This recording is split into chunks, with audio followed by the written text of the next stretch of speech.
Let's started. Math chapter first, number system, exercise 1.1. ठीक है, first question है, it is a zero is a rational number, can you right in a form of p by q where p and q are integer and q is not equal to 0. देखिए first question में हमसे ये बोला है कि it is a zero is a rational number, क्या एक zero है वो रेशनल नंबर है. Can you right in a form of p by q, हम उसे p by q की फॉर्म में लिख सकते हैं where p and q are integer, जो p and q है वो इंटीजर है and q is not equal to 0, लेकिन जो q है वो इक्वल होना चाहिए 0 के. तो देखिए बेसिकली इसका मीन्स ये है कि देखिए मैंने आपको पढ़ाया था इंट्रोडक्शन वीडियो में कि रेशनल नंबर क्या होता है. रेशनल नंबर वो होते हैं जो हम नंबर लाइन पे रिप्रेजेंट कर सकते हैं, राइट. जैसे यहाँ पे 0 है, यहाँ पे 1 है, यहाँ पे 2 है ना, यहाँ पे 3 है, यहाँ पे -1 है, यहाँ पे -2 है, इनफाइनाइट चलते रहते हैं ये सारे. कितने भी ऐसे वो हो उसे इनफाइनाइट रेशनल नंबर बोलते हैं. तो अब देखिए 0 भी जब रेशनल नंबर की लाइन में आ रहा है, 0 भी जब आ रहा है तो ये भी तो रेशनल नंबर है. Yes, 0 is a rational number. अब can be write in the form of p by q, क्या हम इसे p by q की फॉर्म में लिख सकते हैं? जी बिल्कुल. अब क्या होगी, कैसे? तो देखो p by q की फॉर्म लिखने के लिए, अब जैसे मैंने कहा ये लंबा लाइन थी, ये 0 है, और लिखने के लिए हम 1 लगा दें इसके नीचे, या फिर इसे रेस करके मैं यहाँ पे 2 लिख दूँ, या फिर 0/3 लिख दूँ, 0/6 लिख दूँ, क्योंकि देखो यही आंसर है इसका कि हम इस पे क्यों लिख सकते हैं where p and q are integer. p और q यानी कि ये p है और ये q है. अब बताओगे हमें p और q क्यों है? क्योंकि ये एक वेरिएबल है जिनकी वैल्यू हमेशा चेंज होती रहती है, इसलिए ये इस तरह की फॉर्म में मिलते हैं. ठीक है, p by q where p and q are integer. जी हाँ, ये भी इंटीजर है और ये भी इंटीजर है. एंड सेकंड बोला है q is not equal to 0, यानी कि ये जो 0/3 था, 0/4 था, q is not equal to 0, और ये p ये q. जो नीचे वाला डिनोमिनेटर है वो 0 नहीं होना चाहिए. क्या यहाँ पे 0 है? नहीं ना, ऊपर है 0, कोई परेशानी नहीं, क्योंकि ऊपर तो होना चाहिए. इट मीन्स दैट, क्योंकि अगर एक बात बताओ, ये सर्कल है, मैंने इसके वेट, ये सर्कल है, ठीक है, अब मैंने इसके 4 पार्ट कर दिए, 4 पार्ट, जिसमें से इसका 1 पार्ट, इसमें से इसका 1 पार्ट शेडेड है. ओके, आई सेड जिसमें से इसका 1 पार्ट शेडेड है, ये वाला पार्ट मैंने शेड कर दिया. ठीक है, मतलब 4 रोटी थी, 4 में से 1 रोटी किसी को दे दी, तो कितने बचे? 3 पार्ट बचे एक रोटी के. फॉर सपोज नीचे डिनोमिनेटर में फिर मैंने रख दिया, टोटल पार्ट कितने थे इस रोटी के? 4 सपोज कर लो जो रोटी है, ठीक है, 4 पार्ट थे. अब 4 में से मैंने कितने बचे हैं? इट मीन्स 4 में से ये जो जितना शेडेड पार्ट है ये कितना है? 3. इसलिए ये 4 पे के बाद क्योंकि मैंने नहीं लिख सकते. अगर सपोज कर मैं पे 0 लिख दूं, नीचे ऊपर लिख दूं 3, तो क्या ये होगा कि 0 में से 3 पार्ट लिखना है उसने? जब कुछ रहेगा ही नहीं नीचे तो आप किस में से खिलाओगे? इसलिए डिनोमिनेटर में कभी भी 0 नहीं आता. ओके, तो इसको हम लिख सकते हैं yes 0 is an rational number. Yes 0 is an rational number. Yes के बाद यही आ जाएगा v, इसके बाद v, यही v can write in form p by q where p is not equal to 0, और इसके q 0 के लिख देना एग्जाम्पल में इससे 0/2, 0/3, 0/6 एंड अगेन कितने भी इनफाइनाइट लिख देना। ठीक है। Find 6 rational number between 3 and 4। हमें 3 एंड 4 का रेशनल नंबर निकालना है। जैसे मैंने आपको पहले बताया था कि रेशनल नंबर निकालेंगे तो 2 मेथड होता है। फर्स्ट मेथड वो होता है जिसमें बीच के जैसे एग्जाम्पल, हमने इसका एग्जाम्पल देखा था अभी ये वाला कि RS/2। ये बहुत हार्ड है, स्कूल में आप बिल्कुल नहीं उठाने वाले, आई एम श्योर। हम सिंपल, और एक सिंपल मेथड एक और था जिसमें हम इसके साथ डिनोमिनेटर सेम करा कर देते हैं, जैसे ये वाला है। ठीक है, हम इसी मेथड से करेंगे। अगर आपको दूसरा मेथड भी करवाना है, अगर स्कूल में कराते हैं RS/2, तो आप मुझे कमेंट सेक्शन में बोल देना, मैं वो भी करा दूँगी। ठीक है, तो इसका सेकंड इसमें करना होगा।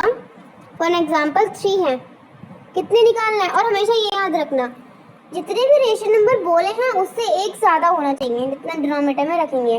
फॉर एग्जांपल 6 निकालना है हमें, तो हम नीचे 7 रखेंगे।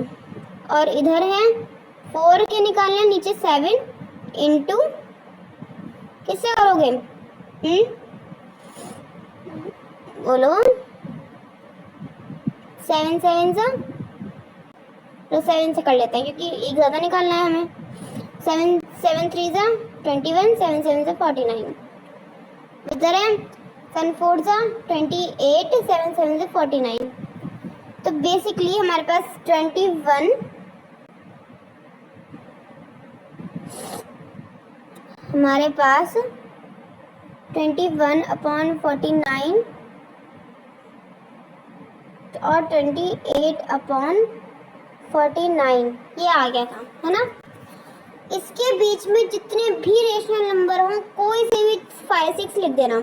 फॉर एन एग्जांपल 22/49, 23/49, 24/49, 25/49 एन बिल्कुल इन्फिनाइट, जितने भी इसके बीच में बैठे हों उतने लिख देना। मैम बिल्कुल नहीं काटेंगे। ठीक है। सेकंड है find 5 rational number between 3 and 5 and 4 and 5।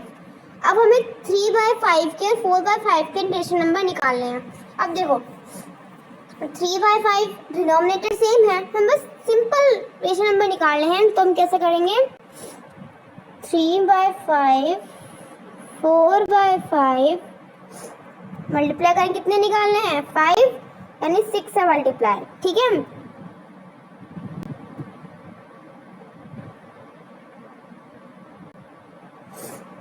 For an example 5 6 सा 30, 6 3 सा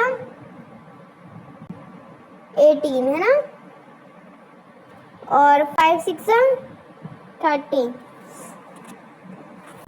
4 सा 24 of 18 of 24। अब 18/30 एंड 24/30 में से कितने भी निकालो, जितने 5 रेशनल नंबर बढ़ते हैं कितने भी निकाल लो। जैसे 19/30 है ना, 20/30, 21/30, जितने भी निकलते हो इन दोनों के बीच उतने ही निकाल लो आप। ठीक है। इनफाइनाइट। बिकॉज अगर मैं आपसे कहूँ फॉर एन एग्जाम्पल, अगर मैं आपसे कहूँ कि आप 2/4 एंड 6/2 के रेशनल नंबर निकालो, कितने निकालने हैं? 5 रेशनल नंबर निकाल के दिखाओ। क्योंकि ये सिंपल तरीका है, जितने आपको बोले रेशनल नंबर निकालने के लिए आप उससे एक स्टेप आगे ले लीजिए, एक नंबर उससे एक्स्ट्रा ले लीजिए, जिससे कि अगर एक्स्ट्रा भी होगा तो वो भी लिख दीजिएगा। फॉर एन एग्जाम्पल इसके हम निकालें 2/4 के एंड 6/2 के, तो 2/4 मल्टीप्लाई बाय डिनोमिनेटर सेम करना होगा। किसका करें बताओ?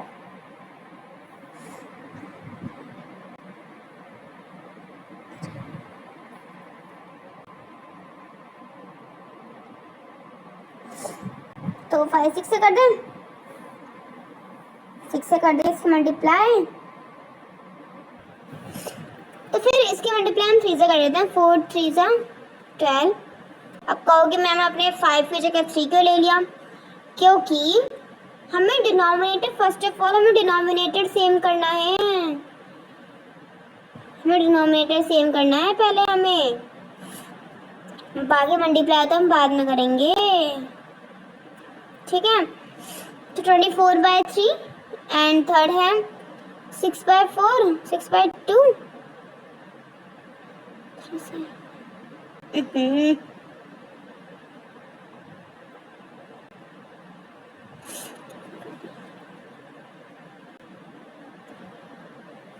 अब 2 की टेबल में 12 कहाँ पे आ जाए? 6 से मल्टीप्लाई करेंगे इसकी, ठीक है। अब 2 6 जा 6 2 जा 12, 6 6 जा 36, और यहाँ सेम यहाँ पे 4 3 जा 12, 3 2 जा 6।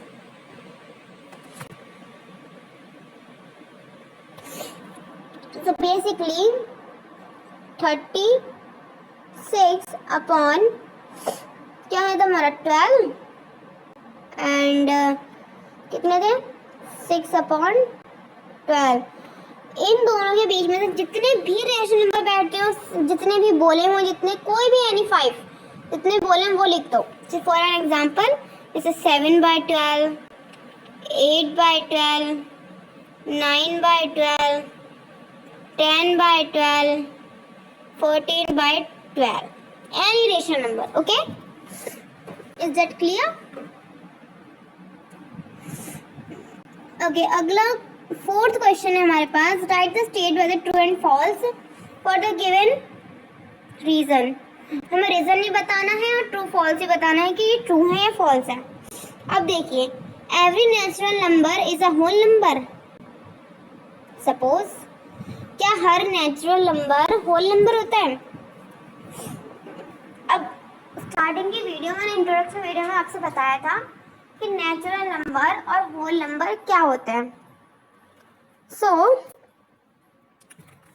पहले इस क्वेश्चन का आंसर आप मुझे कमेंट सेक्शन में दीजिए कि ये ट्रू है ये फॉल्स है। इसका रीजन सिंपल सा है। देखो, नेचुरल नंबर क्या होता है? For an example, natural, sorry ये गलत हो रहा है। नेचुरल नंबर क्या होता है?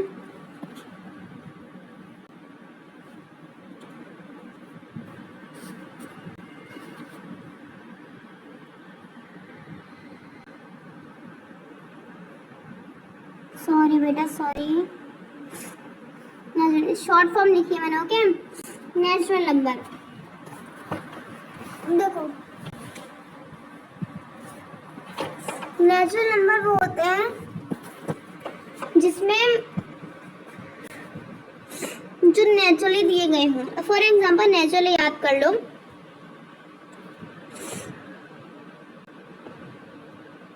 नेचुरल होते हैं 1 2 3 4 इनफिनाइट, जितने भी होते हैं वो सारे नेचुरल नंबर होते हैं। और होल नंबर क्या होते हैं? जिसमें 0 भी आता है, 1 2 3 infinite.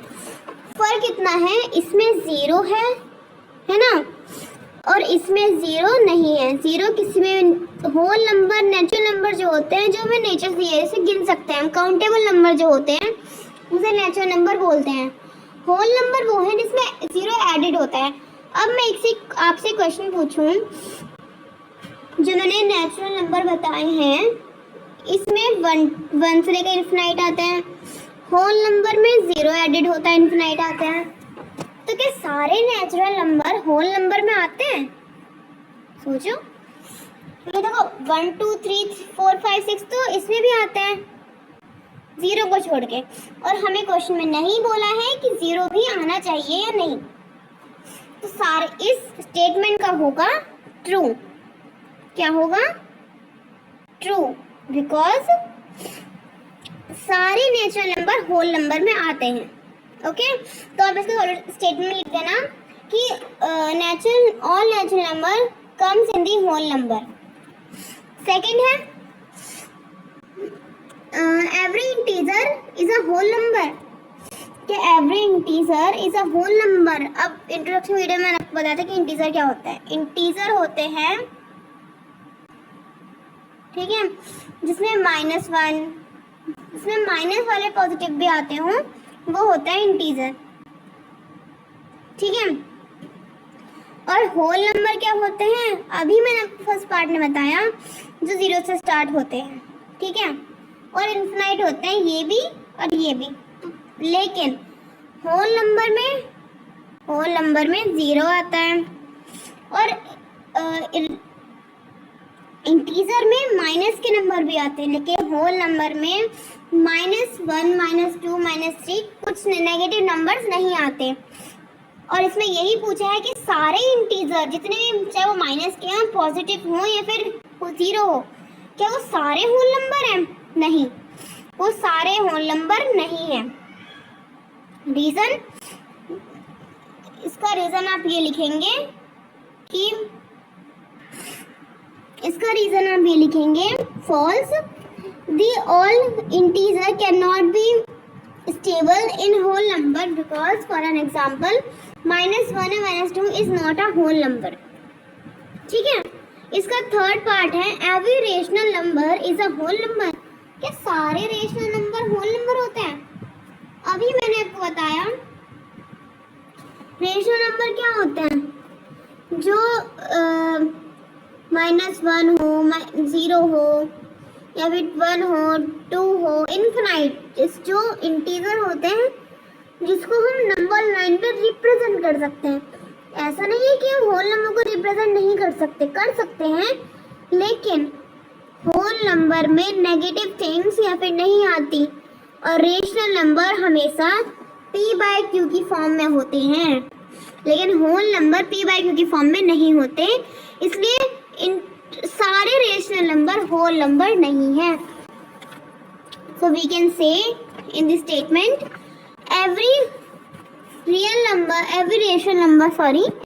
number is not a whole number because rational number are the form of p/q and whole numbers is power is are all positive number. For an example 1/2 या फिर 2/3 is a rational number but not a whole number. Okay? So इसी के साथ हमारी ये class खत्म होती है। हमने एक्सरसाइज 1.1 का ऑल क्वेश्चन डिस्कस कर लिए हैं, और नेक्स्ट एक्सरसाइज में हम 1.3 डिस्कस करने वाले हैं, बिकॉज 1.2 आपके सिलेबस से कट चुकी है, तो अगर हम डिस्कस करेंगे तो 1.3 करेंगे। ओके, तब तक के लिए bye bye, take care all of them.